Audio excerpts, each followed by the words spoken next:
Some decisions are major decisions. And also there are a lot of small decisions that we don't make, that they tax our minds, they drain our energy, they create a lot of anxiety and nervousness and mental torment because we don't take care of it. We decide not to decide, which is a decision. Deciding to decide, to act, is a major, major challenge for all of us at different points in different areas of our lives. And there are things that happen to us along the way, experiences that we have that prevent us from working through the mental block of acting, of doing those things that we know we ought to do. And so what I want you to think about is, what is there that you know you need to do, that you want to do this, but for some reason or another, you've been holding back. For some reason or another, you just have not been able to gather your nerves or be able to work through the procrastinating or putting it off or justifying or blaming. Some reason or another, you just haven't done it. And you know you ought to do this. You really want to do this, but you don't know why you haven't done it. Anybody know what I'm talking about? Raise your hand, please. Okay, then I've got company here this evening. I'm not talking to myself. Now, first of all, we know that this is not easy. Because in order to begin to reinvent your life, you've got to make a conscious, deliberate, determined effort. That you really have got to put all of yourself into it. It's very challenging to act, to do those things. There are times when you're looking at it and you say, I know I need to do this, but I don't feel like it. I don't want to do it. I know I need to do it, yet leave me alone. No, I don't want to do it. So what do? What are those things that cause us to do like that? I think that among the things that prevent us from acting is the fear of failure. And if you've already failed, you don't want to fail again. The pain of that, the disappointment, the fear of loss is another thing. Because many times when we do those things that we know we need to do, we feel that we might lose somebody that we love very much and care about. We don't want to hurt anybody. Many of us don't act because we want other people's approval. We want everybody to like us and to accept us. And that's not possible. Many of us don't do the things that we want to do and don't act because of lack of self-confidence. We don't believe enough in ourselves. I have a friend who's been working on a job where she's miserable, talented, want to go to another place that she can do what she wants to do and make the kind of money that she would like to make, and had some offers. But because of her fear and her lack of self-confidence of things might not work out, she won't take a chance on herself. So there she is, spending 8 hours a day, 5 days a week, and she's miserable. She hates to go to work. They're not paying her what she's worth. She knows it. But yet and still, she won't do that which she knows she must do, and it's wearing her out.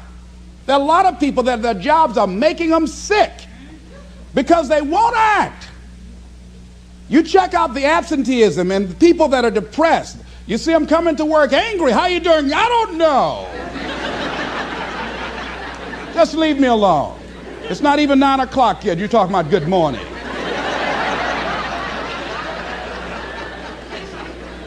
There are days you go to work, you want to just keep driving past the job. You don't want to stop because it's not in sync with who you are. But you haven't acted. Have another friend. This guy's brilliant. He's a business consultant. He helped a lot of people get their business started. And people come to him because they know he's knowledgeable. But this guy won't start his own business. Now, he's very smart. He can do it. Everybody believes in him except him. And he's so smart, he's talked himself out of it. Well, the numbers aren't right. And so there are many reasons why we don't act. There are other things, though, that affect us. Is that not wanting to take personal responsibility. We want somebody else to do it. And many times we pick up our inability to do certain things from people that we love, people that we admire. We identify with them, and we live in the context of their ideas, their opinions, and their life patterns. We buy into it unconsciously. My mother is a pack rat. She keeps everything. She doesn't throw anything away. And I have unconsciously picked that up. Now, my mother never said, let me show you how to keep everything, Les, and just clutter things. I unconsciously picked that up, many times unconsciously. We try to honor the people we love by being like them. By the same token, I realized something about myself when I had some major decisions to make, and I found myself acting like my mother. See, my mother's the kind of person that when she has a problem with one of the other foster children that she adopted, she won't confront them. She will call me. Les, why don't you tell Linda to move? She's lazy. She won't go to work. She runs the street all day, and then she comes home and wants to sleep all day, and I think she's doing drugs. I said, but Mama, why don't you tell Linda that? I bought the house for you. I told you when she wanted to come home, don't let a grown person come there and take care of them. You let her in. Well, after all, she's my child. Mama, then you handle that. When I tell her to leave, she say, Mama say I can stay. Mama, can I stay? And you tell her yes, and then you call me and say, she's still here.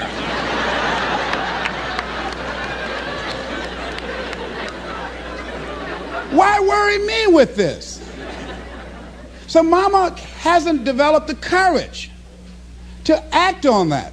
Some people won't act until there's a crisis situation. When Linda started stealing from Mama and took her Social Security check to get some drugs, Mama got some courage to say, get out of here and don't ever come back. But she wouldn't do it until then. And see, we don't have to wait until a crisis situation. I have a friend that has been having a challenge with losing weight. Both of us have been dealing with that challenge. And for the past 40 years, he's always seemed like weighed over 235 pounds. And so he said, man, I just can't lose weight. I'm big-boned. I said, Bud, I've never seen any fat skeletons.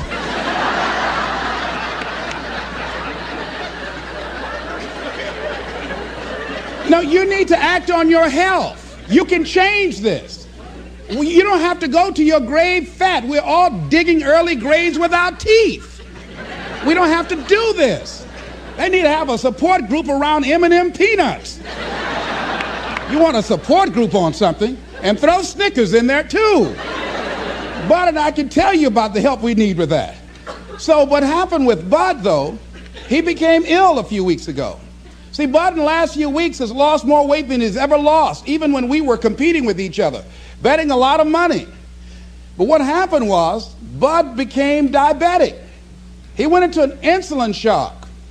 He didn't know that he was diabetic. His blood sugar became high. And the doctor said to him, you are diabetic. You're going to have insulin shots every day. You're going to have to change your diet. And let me tell you what's going to happen if you don't do what we tell you to do.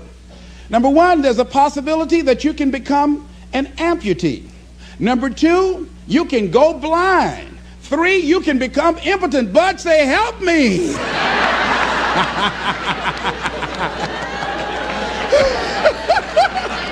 Like those guys with Paul, when Paul broke out of jail, those guys say, tell me what I must do to be saved. Bud wanted to be saved. I said, Bud, you want one of my peanut butter and jelly sandwiches? No. I said, Bud, I can't believe you're eating vegetables, man. You're exercising. He said, that's right, and jogging in place too. Now, he had the ability to do it before, but there's some people, it takes that kind of crisis to bring them into reality in order for them to act in their own best interest. Some people have to hit rock bottom in order to rise. I don't know why. You want to begin to look out on your life and what you want for you. And I think that when we begin to focus in the area of what does it take for us to act, I think we can say events can inspire us to act, like that particular event in his life. circumstances. A friend of mine, he wanted to do something, and he just did not have the motivation and the drive and the confidence within himself. But his circumstances changed overnight through an acquisition of the company that he worked for. He lost his job. Through the inspiration of desperation, he had to act. See, life also are things that can inspire us to act. See, if we don't have the courage, and that's what it takes, courage. It takes guts to do that which you know you need to do. If you don't have the courage to act, life many times will move on you and make you act. Life will whoop your butt so bad. You will be so miserable, you will catch so much hell, you say, yes, I will do it. What do you want me to do? Take me. Friend of mine said, I can't stop smoking. I can't stop smoking. Doctor said, Sam Axelrod, you have emphysema. Sam never picked up another cigarette and said, look at those stupid people smoking. Sam, you did it for 35 years. How can you talk about people? Well, I was different. I'm trying to help them. They don't have to do the same thing I did. But be compassionate, Sam. Isn't it interesting how quickly we forget? So I'm saying that look at something in your life. It might be just writing a letter to somebody to say thank you. It might be just to apologize to somebody. I had a confrontation in the Penobscot building with the security guard there. He responded to me what I perceived as a negative way, and he and I engaged in an argument. I did not like the way I handled that. I avoided going through the front door for a long time because I didn't want to face him. Finally, I decided to act, and I went up to him and said, I want to apologize to you for the way in which I handled this argument we had the other day. I was wrong. I hope you accept my apology. He said, I do. And I said, thank you very much. I felt relieved. Now, when you decide to act, it's not always going to be like that. A friend of mine did some work for me. It was below par, to say the least. I knew that this guy was capable of doing better work. I knew that he also had a fragile ego. So I was trying to think of what is the most sensitive way in which I can share this information with him. Because I wanted him to do my work over. I was going to pay him for what he did. But I needed my work done right. But I was afraid that I would hurt his feelings. I was very, very meticulous in how I approached him. And I said, let me share this with you. You know I care about you. And that you're a very talented and gifted person. And you and I both know that what you have given me is not a true reflection of your talents and abilities. And I'm saying, let's go back in the studio and do this again. And he said to me, I'm going to forget you ever said that.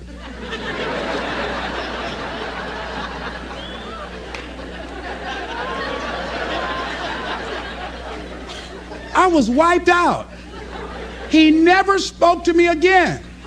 Now, when you decide to act, you're going to have some people like that. We're no longer friends. I lost sleep over that, ladies and gentlemen. I said, I can't believe that. I remember sitting up one night looking at the phone. I said, I got to call him. He said, no. Then I said, no, forget that. I called, man, look here, we've been knowing each other too long to allow this to come between us. He said, don't call me anymore, and hung up. And then I wanted to think about what can I do to make it up to him, and then something came to me, Les, what do you have to prove? See, many things we don't do is because of the fact we want people to like us. There's some necessary losses in life. When you decide acting in your best interest, you're going to lose some friends. Everybody's not going to approve of you. There's some people that won't like you. Who do you think you are? You're arrogant. What do you think you can do? You think you can get away with that? You're selfish. Thanks, I got that. It's my life. And so what I'm saying to you is that as you begin to look out on your life, this is challenging. This is not easy, acting. So what are the things that we can begin to do to harness our will? Number one, you've got to bring it out and look at it. You've got to take the power out of it. You've got to expose it to the truth. And the truth is that it has no power over you. So write down something you want to act on. but for some reason that you've been holding back, and look at it. The next thing is, ask yourself the question, is it helping you to continue to put it off? If it's an asset for you to continue to procrastinate, then continue to do that. But if it's a liability for you, if it's causing you some mental and some emotional challenges, or perhaps a financial problem, look at that. Examine that for what it is. Next step, ask yourself, what's blocking you? What's preventing you from acting? Why don't you have the courage to handle that? Why won't you face that? What are you running away from? What kind of avoidance behavior are you engaged in? Next is, what is the worst thing that can happen when you take action? So I looked at that. And I said, what's the worst thing can happen when I tell him this? He can say, I don't like you. And he did. Now what happened? I experienced that. I looked at that. I saw that. And guess what, ladies and gentlemen? I didn't die. My feelings were hurt a little bit. I lost some sleep about it. And sometimes I think about it when I drive past his house. But I'm still here. It's uncomfortable. But it's okay. It doesn't bother me anymore. I've gotten used to it now. So what is the worst thing that can happen? I want you to visualize that, experience that, feel the nervousness and the discomfort. And the more you run it in your mind, the less power that it will have. Next is, how will you feel after taking this action? I felt a sense of personal achievement when I faced somebody that has been my mentor for years. And for years, there was something I wanted to tell him. And I didn't have the courage to tell him because it was always, I was the student, he was the teacher. It was always, I looked up to him and admired him and held him in high esteem. And I was always grateful and thankful for the impact that he had on my life. And I loved him so much. I didn't have the courage to say to him, please stop drinking so much. You're an alcoholic. You need help. I didn't have the courage because I was afraid that he might not like me. I was afraid that he might be hurt and crushed, that we would no longer be friends. I didn't want to jeopardize what we had. I loved him a great deal, and I didn't know how this would affect our relationship. And I didn't even want him to know that I knew that he was an alcoholic. And so I was a coward. I was spineless. In the name of love, I did it to justify to myself to stop from helping somebody that I loved from dying. I said, I love him so much, I just can't tell him this. I don't even know how he would handle it, to know that I know that he's an alcoholic. And finally, after years, I developed the courage to face my teacher, my mentor who has molded me, who looks at me now and wanted to do what I'm doing now and did not do it. Came at a different time, and it wasn't time for what he brought. And he's living through me.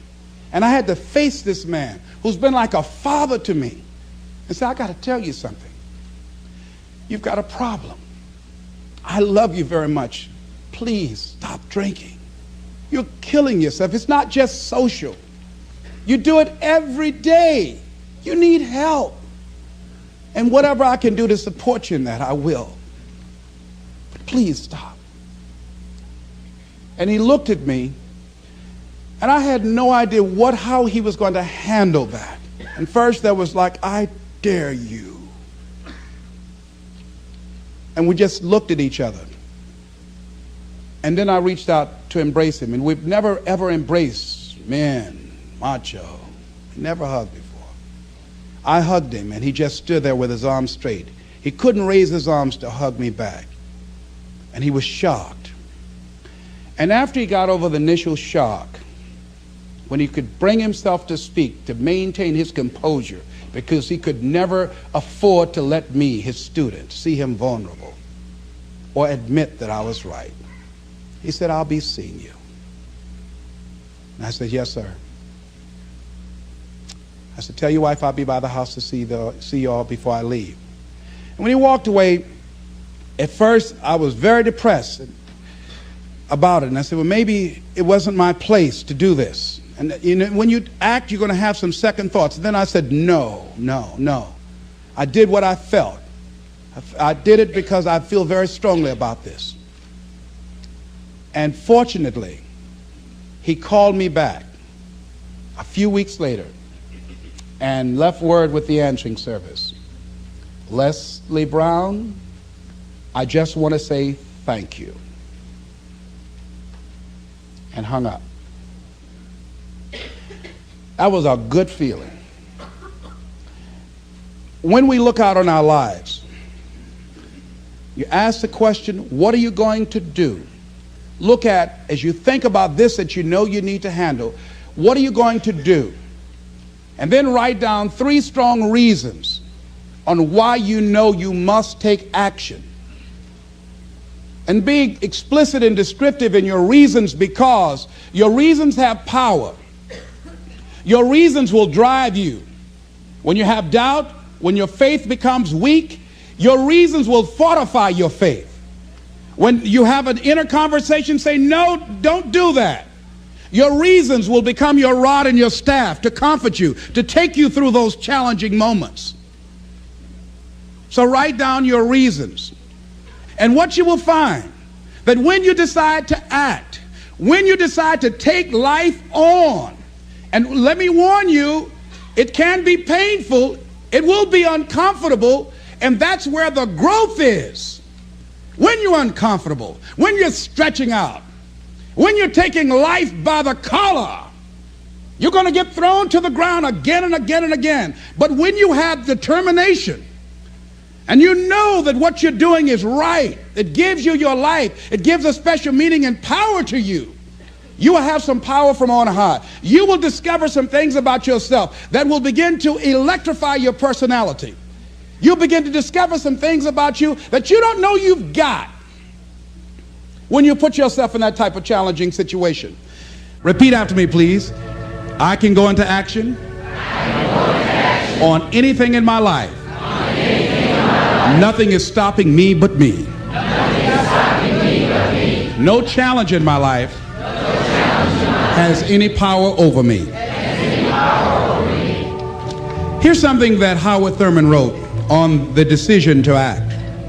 He said, it's a wondrous thing that a decision to act releases energy in the personality. For days on end, a person may drift along without much energy, having no particular sense of direction and having no will to change. Then something happens to alter the pattern.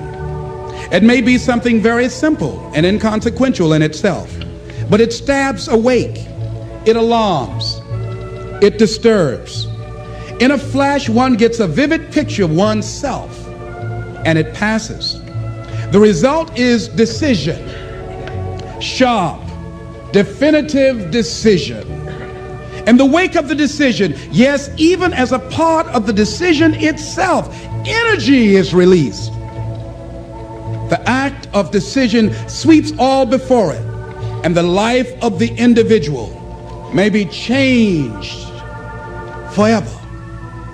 When you decide to make decisions, to act, you begin to access power within you that will increase your self-esteem, that will increase and enhance your personal power, that puts you in charge of life. And life has a whole new meaning for you. There's a sense of personal freedom. Doesn't mean you're not going to have any struggles. Doesn't mean that you're not going to have any challenges. Doesn't mean that you're not going to suffer any defeats. No, doesn't mean that. But what it does mean, that you're putting yourself in the position to grow. You're putting yourself in line with your higher calling and your higher self. And that's what life is about.